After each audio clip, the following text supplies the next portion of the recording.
Good morning, everyone, and we are here today to talk about another one of our, kind of hot button discussion topics in regards to Common Core, and then also take a look at what are some current reforms in education, and kind of what do we see with those, as well as we're going to take a look at some of the pros and cons of the Common Core, as that is will continually to come up as we go through the coming years in education, and what are some of the positives and negatives to go with that. One of the first things we'll look at is what are some of the current reforms in education. This kind of goes back to what we talked about a couple weeks ago in regards to kind of history and what are some of the reforms, especially those that have been in education a long time. We take a look at what are some of those things that have kind of come and gone, and really what are some of those things that are currently sticking around that have come kind of full circle here. One of those reforms that has gotten obviously a lot of attention since the Bush administration is No Child Left Behind, or NCLB. That has been a continual hot button topic, and of course really making sure that every student is to benchmark, and as a lot of us have figured out, that is very difficult to attain, and that has driven a lot of our AYP, academic yearly progress, and our standardized testing, especially that with the NISA test here in Nebraska. That is really the backbone behind that, and has put a lot of pressure on districts and especially teachers, administration, to make sure students are what we feel at grade level or above. So NCB is one of those major reforms. Obviously, Common Core is one of those we've heard more and more about as we've gone through the last 5-10 years of education, and very much been debatable as regards to whether or not states want to adopt the Common Core or keep their own sets of standards. Of course, Nebraska has really denied the Common Core and feel that their standards are where they need to be, and have not adopted those Common Core standards. Some states have kind of half gone in and have not. Other states have fully adopted the Common Core standards. And looking at that, we'll talk a little bit about in a second here about the pros and cons of the Common Core, but obviously it gives us a universal set of standards that we are to attain. And I will say right now it's very difficult for a lot of our students to be compared from state to state or on a national and international level because of the different types of tests, and so we'll look at that more in a second. Another one I feel has been a major reform here as recently as a STEM education. I see a lot of advertisements anymore, especially when it comes for openings in schools. There are really becoming a lot more openings for STEM teachers, those that are really pushing into science and math education. And so if you are endorsed in those, there's a major push for people to get involved in science, a lot of push to get into math in one way or another, and we're seeing a lot more of that as the years progress here.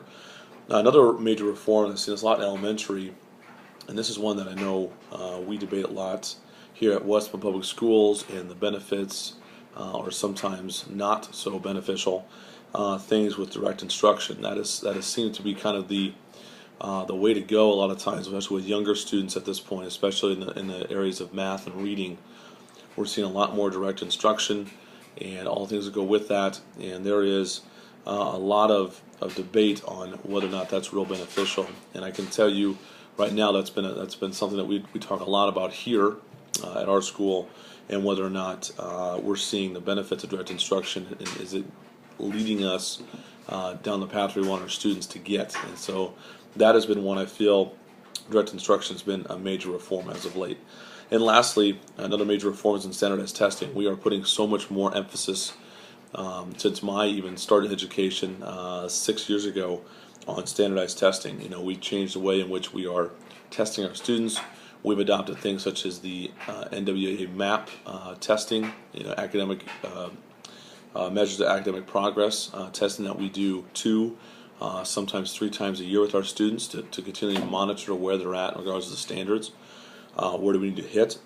And of course, NISA testing has been, for us here in the state of Nebraska, has not taken on any more importance than it has now. I mean, it's become such an important test in regards to grading schools, whether right or wrong, on taking one test and really grading a student body on how they're doing.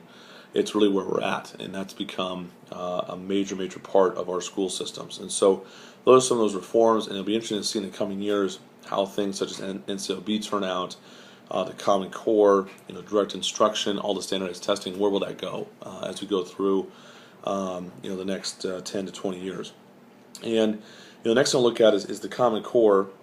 And a lot of times, I think when it comes to national interest of the Common Core, I think it all starts with a lot of people in education wanting to see one common system utilized so we can better compare ourselves, not only from state to state, but internationally as well. I think that's where a lot of people, not necessarily in education, but maybe higher up in level of government, get frustrated that we're not able to compare ourselves as well because we don't have necessarily one set of standards that we're looking at. So I think overall, I think a lot of the federal and government really drives a lot of the Common Core when it comes to taking a look at what they believe should be done.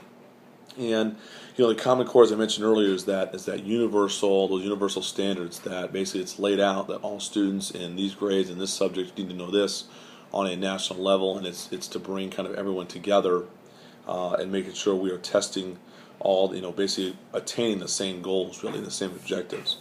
And we're going to look at and talk about here. I got really some pros and cons, things you might want to be aware of as you go through, and you can kind of think about to yourself as well. What are some of the pros and cons you believe are with Common Core as we currently see it? And some of the pros to the Common Core, first off, it is really internationally benchmarked, which basically means that we can compare our standards now, what we are, if we're using the Common Core, to other countries. That's been very much a hot topic in how the United States is testing or faring against other countries. In all reality, it really hasn't been all that great where the United States ranks, especially in the areas of math and science. And so that's been, I think, one major positive with it. Another one is we can actually compare standardized test scores. It's very difficult right now. If just take Iowa and Nebraska, the Iowa test of basic skills is much different than the NESA test here. It's very hard to compare students on the same level because we have different sets of standards, different types of tests. They're made differently. It's very difficult. The Common Core kind of bring that together. Another one is because different states, including Nebraska, have their own tests, there's a lot of money spent in regards to test development. It would eliminate a lot of those costs for states, especially, to have one common test. And so that would be, money-wise, a major pro. Also, a lot of the Common Core standards, their major push, the reason why we have Common Core is because they believe it leads to higher level thinking. One of the major things I think we want to push in schools is we want our kids to lead with critical thinking skills. And I think Common Core seems to believe that they really think they push those skills and they can cover several of those within one question. And so that's a major pro. And lastly, Common Core is a way of monitoring students' progress throughout the year more so than our other types of standards and things we look at there. So I think that's a major part of that because we want to continually see where our students, how are they coming out on those things. Now, as far as some of the cons, what are some of the negatives with the Common Core? As I've done some research on this, I think number one is you get states such as Nebraska that have adopted their own standards, and it's been a part of education here for so long. It's going to be very, very difficult and a very tedious and slow process to change over to the Common Core. I think it's a major concern to change over to something, especially as drastic going from our own standards to the Common Core. Although there might be some that line up, it's going to be a major change. Number two, some of the Common Core tend to be, as I've talked to other individuals as well that are familiar with these, some of the standards are very vague and they're broad. They're not very specific. It's very difficult to identify objectives within those standards of what students need to learn. So that could be a major problem area with the Common Core. Number three, I think the Common Core and basically how it's set up, it requires students to learn at a much quicker pace. And so it's going to require students, especially early on, our programs, which I already feel, especially with direct instruction, things such as that, are very rigid already and intense. It's going to require those to be more so. And that would be a concern for me as a teacher, also as a parent of students coming up in school, because I feel that the programs right now in elementary are very rigorous. How much more do we need for students at that age? So that'd be a major concern. A fourth one is that a lot of times the Common Core tends to be a little bit more watered down. And I mentioned that they're not, they can be very vague, and not very much in depth. And so with that, compared to the current state standards, they might be more watered down, which would be a concern. Are we truly seeing a good picture of what our students are learning with those? And lastly, we'd already talked about, I mentioned standardized testing has taken on a big role in schools, and a lot of times how we're grading our schools in the state of Nebraska. Well, that high stakes testing would get even higher, because if we're having all schools on the same level, the same standards, well then obviously every school is going to want to make sure, if every other state is testing the same way, you better make sure that your school and that your state is testing higher than other states. No one wants to be in the bottom half of those, and so it makes that and puts that more pressure on teachers, students, administrators, if everyone's on the same level. Currently right now, with different sets of standards, different tests, it's kind of easy to say, well, their test is different, or something else is not quite the same between the tests, and so there could kind of be an out. There would be no outs with adopting the Common Core there. So I think as we go on and we take a look at it, I think education obviously is at the forefront of a lot of national discussion and state discussions. It will continue to be. There's a lot of reform things going on there. The Common Core is a big one that will continue to be something that we talk about more and more as we go through.